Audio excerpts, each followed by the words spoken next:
This is Aram Jabari, PR manager at Atlas, and we'd like to give you a sneak peek at the combat system in Game of Thrones, our upcoming RPG based on the critically acclaimed HBO television series and internationally best-selling book series A Song of Ice and Fire by George R.R. Martin.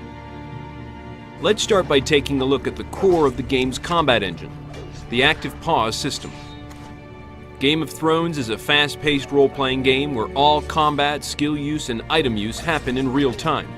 When the pulse-pounding action becomes overwhelming, the player can slow down time to better make strategic decisions like giving allies orders or choosing to use some of their character's skills to help turn the tide of the fight.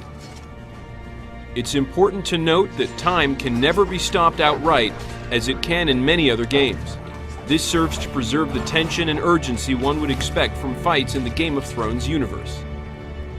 As we mentioned, both of the main player characters, Mors Westford and Alistair Sarwyck, have unique individual classes with inherent distinct skills.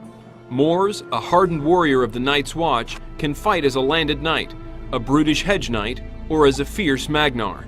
Alistair, a red priest, can fight as an archer, a sellsword, or as a water dancer.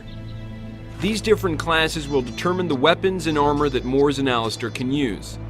A hedge knight may use cumbersome two-handed weapons and sweeping attacks, while a landed knight will fight best with a sword and shield combination. Both of these characters will also play differently.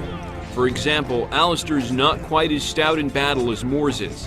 When facing multiple enemies, Alistair will typically prefer to not stand and fight.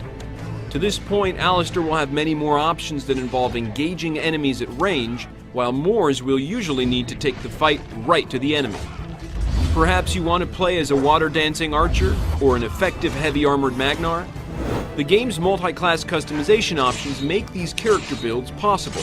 You also have the ability to eschew the multi-class path in favor of becoming a specialist in one class and gaining the upper-tier skills for that particular class. This is just a fraction of the strategic aspects that you'll be able to explore in Game of Thrones. On behalf of everyone here at Atlas, I'd like to thank you for watching, and we hope you're looking forward to playing Game of Thrones when it comes out on May 15th, 2012 for PlayStation 3, Xbox 360, and PC.